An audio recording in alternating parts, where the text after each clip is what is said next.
Good morning, guys, and myself. Right now it is 7:13, and I'm here doing a shadowing video. The video today is a little bit easier than the ones before. Now I'm gonna go to a video from one of the most famous websites for learning English in the world, which is BBC Learning English. Just dive into it right now.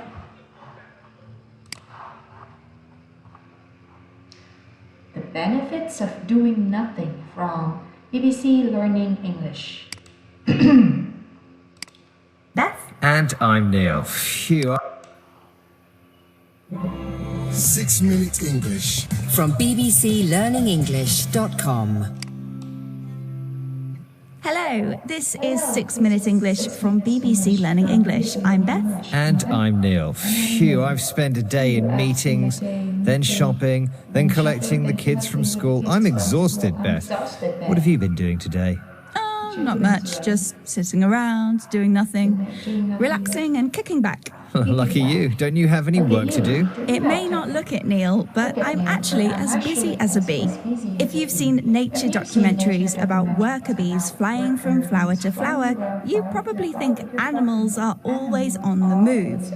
But the surprising truth is, away from the cameras, most animals spend most of their time doing absolutely nothing at all. In the natural world, where finding food and shelter is hard work, why have some animals evolved to do nothing? And if it's good enough for animals, would being lazy work for humans too? That's what we'll be discussing in this program, and as usual, we'll be learning some useful new vocabulary as well. But first, let me work up the energy to ask you a question, Neil. Of course, some animals have a reputation for lounging about. Lions, for example, can sleep up to 20 hours a day. But what is the slowest moving animal on Earth? Is it A, the giant tortoise, B, the three-toed sloth, or C, the koala? Well, I think it's the three-toed sloth. Okay, Neil, I'll reveal the correct answer at the end of the programme. Now, it's no surprise that lazy lions love relaxing, but even animals with reputations for being busy spend time doing nothing. Look carefully into an ant's nest, and you'll see around half of them just sitting there motionless. Here's Professor Dan Charbonneau, an expert in insect behaviour, discussing the lazy rock ant with Emily Knight, presenter of BBC Radio 4 programme Nature Bang. Dan's research has focused on ant colonies, a species called Temnothorax regatulus, or the rock ant. I think ants are sort of a symbol of like industriousness. You know, they have this whole tiny little society going on that's kind of similar to ours.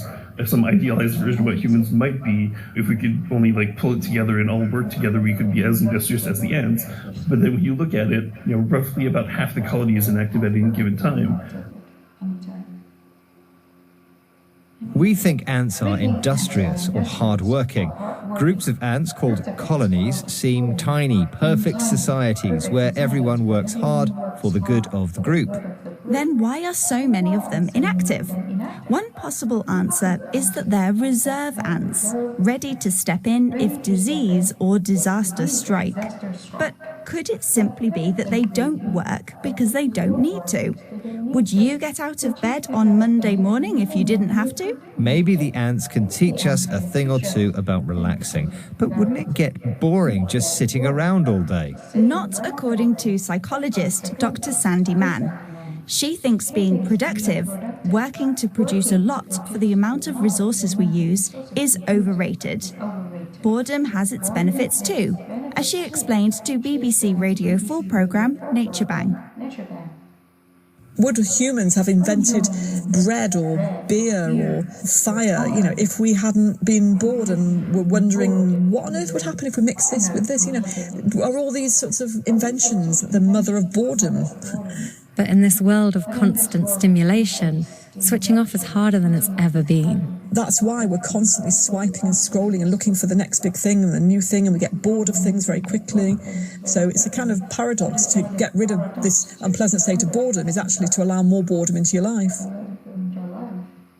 Dr. Mann doubts humans would have invented things without the curiosity that comes from being bored. Boredom is the mother of invention, an idea based on the famous proverb, necessity is the mother of invention, an idiom meaning that if you really need to do something, you will think of a way of doing it. Instead of fearing boredom, we can open up to its benefits by switching off, stopping worrying or thinking about something and relaxing.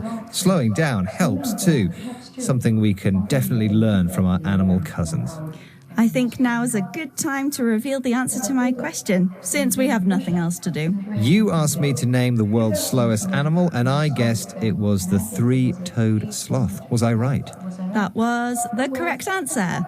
With a top speed of 30 centimetres per minute, three-toed sloths move so slowly that algae grows on their coats. Okay, let's recap the vocabulary we've learned from this programme, starting with the phrase kicking back, to stop doing things and relax completely.